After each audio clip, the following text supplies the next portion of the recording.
It's the new year and we are talking all about resolutions. A resolution that seems to be becoming more and more popular is to quit smoking in the new year. Joining me in studio, I have Isabella from I Quit Smoking and Michelle, who has been a non-smoker for 5 weeks today. Welcome, guys. Thank you. Congratulations, Michelle. Thank you. Thank you. What has it been like these past 5 weeks? I feel it's quite an achievement, actually, because I smoked for 30 years. It's a long time, and I might even regard it as one of my greatest achievements. It's quite an addiction that you live with every single day, but there's a sense of peaceful power that I'm experiencing. It's about being in control, really. So I'm loving it. But I'm taking it day by day. Great, and you've been working with Isabella. Yeah. Yes. Do you hear this story often? Yes. I don't think people really understand how enormous this addiction is. Because it's socially acceptable, we just overlook that. Yes, it's a irritation for some people. It doesn't smell good, but the emotional part of it, and I've heard this from a couple of people, and Michelle can say that as well, you're losing your best friend. Really? This is something that's been with you. If you're stressed, if you're upset, if you're happy, if you party, that box of cigarettes, it's there.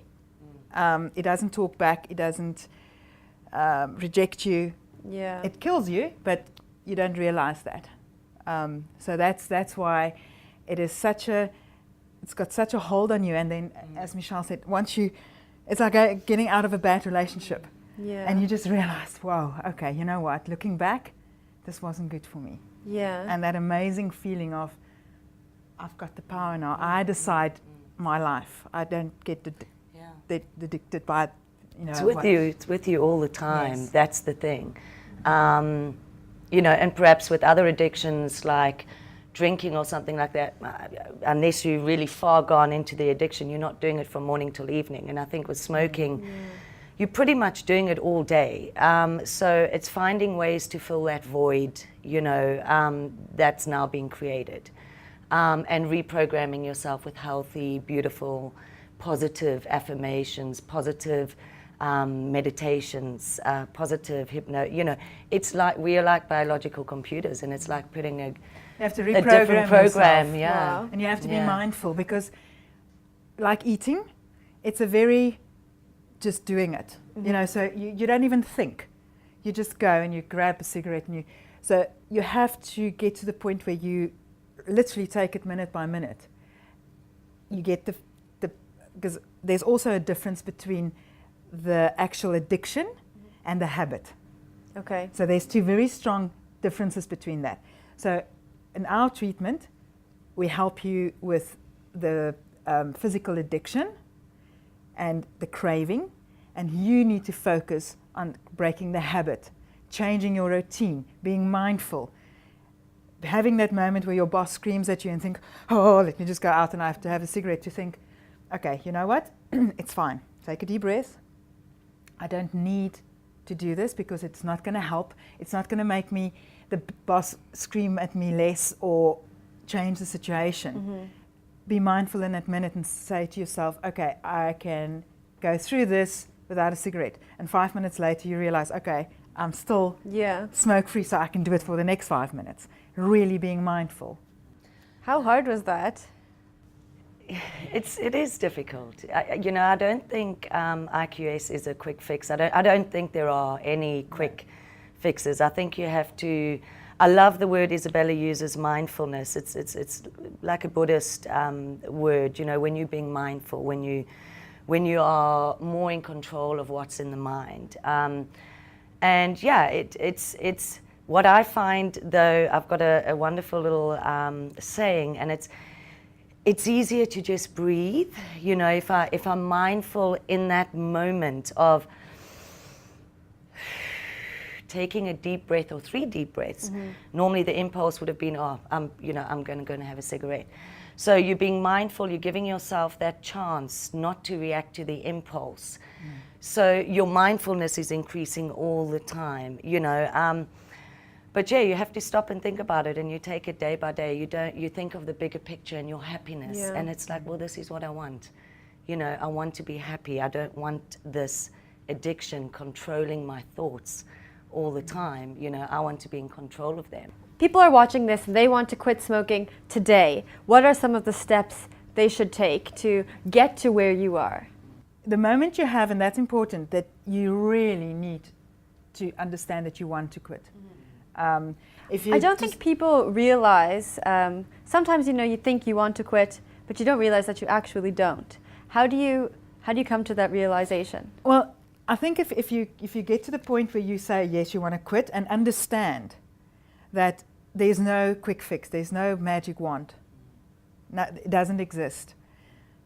You need to be prepared to do your part, to realize, okay, this is going to be hard. It might be hard for a week, it might be hard for a month, but I'm changing the rest of my life. So there needs to be some sort of a click in your head that makes you understand that, okay, I also need to do my part, and I want to do my part, because this is not working for me anymore. So yes, it's very difficult to pinpoint exactly, you know, what a person should do. The steps, but and it must be different for each person. Yes, because everybody's why is different. Some don't do it because their child just got born. Some are coughing so badly that they can't get up anymore. You know, so it all depends on what your why is. But I think the most important thing is that you need to realize that you need to do your bit. And is it possible to quit without a therapist? Do you think? I think the more support you've got, the better. Yeah. And it's you know, if you are serious about any goal that you want to achieve in life, you have to set yourself up for success. You know, and I think the more structures you have in place to help you, the better. For example, my yoga, Isabella, I can call her the treatment. I even have crystals, rainforest quartz crystals that I play with, and they're meant to elastics, you know, have a good energy. Whatever works for you, whatever you're into, that's going to help. Going for walks, taking your dogs for walks, whatever it is, set yourself up for success. So the more support that you allow in your life to achieve your goal, the better. Well, you both spoke a lot about quick fixes and how they don't work. What are some of the quick fixes that you've come across? Maybe some of your clients have tried before, maybe you've tried.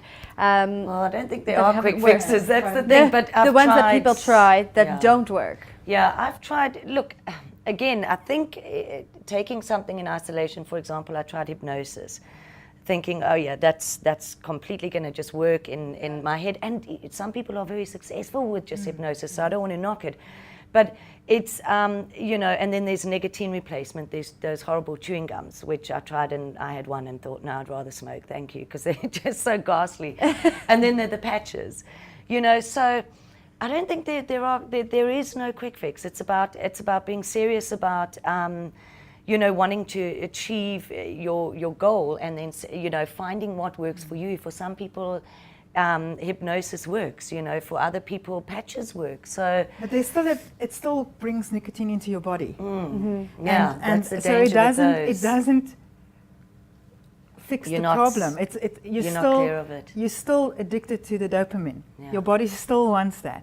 So a lot of people will say that you know, the patch or the gum or even e-cigarettes, they don't have the tar and the tobacco, so it's okay. But I think they're forgetting that it has the nicotine. That's the tar and the other 700 chemicals that's in a cigarette or in whatever product, just enhances the health issue. Yeah. You know, that's byproducts of what it is. Nicotine is still the main culprit. You're still feeding those receptors, aren't you? Exactly, you're still feeding the baby. Yeah. And in your opinion, I know people who support e-cigarettes and patches and gum, they say it's healthier than actually smoking the cigarette. Is it?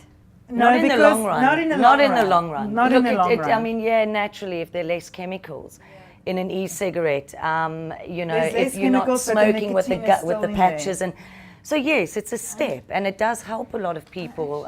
But ultimately, I think you're still putting a drug into your system. Yeah. So you still are at risk, at some moment of weakness when you're having a glass of wine and you're Yeah. still at risk. That's the problem. So when do you get over that? Yeah. You know? Yeah, so it really is just about the mindset.